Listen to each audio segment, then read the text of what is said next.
Avez-vous l'âme d'un super-héros? Bonjour les jeux sociaux! Aujourd'hui, on vous parle de Marvel Unite Multiverse. Ce jeu est la création commune de André Chiarvesio, désolé que j'écoche les noms au passage, et de Eric M. Lang. Pour le premier, lui attribuera nombre de jeux, dont Kinberg.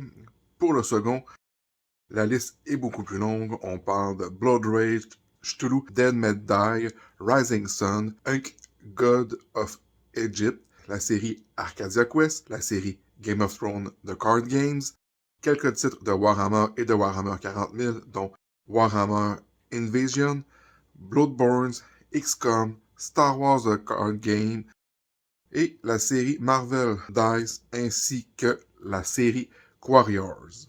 Le duo signe en commun, surprise surprise, la série des Marvel Unite ainsi que Munchkin's Dungeon.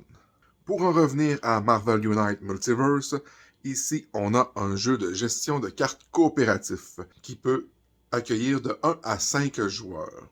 C'est un projet propulsé par l'éditeur Common Simon, aucune idée de comment le prononcer, qui est aussi derrière nombre de titres dont Zombicide, Arcadia Quest, Blood Rage, BCH, Massive Darkness, Rising Sun, Cthulhu, Dead May Die, Munchkin's Dungeon, Blueborn, Marvel Unite, Ink Gods of Egypt, Cyberpunk 2077 et Dune World of Arrakis.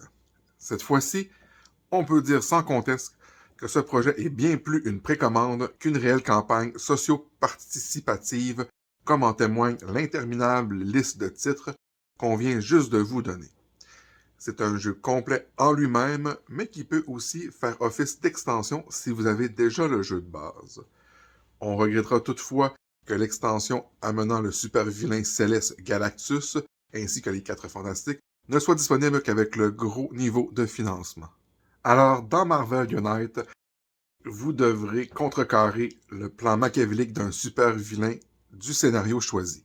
La version Multiverse nous amène de nouveaux super vilains et des nouveaux ou des versions alternatives de super-héros issus du multiverse de Marvel. Comme dit précédemment, c'est un jeu coopératif où il faudra choisir avec soin les cartes que l'on pose, car elles seront utiles non seulement pour nous, mais aussi pour nos coéquipiers. C'est un jeu simple à apprendre, mais qui demande quand même de peaufiner nos actions pour remporter la partie. La ligne artistique cartoonesque pourrait être presque trompeuse, mais elle sert bien la mécanique du jeu. Et vous aurez jusqu'au 8 février pour participer à ce projet.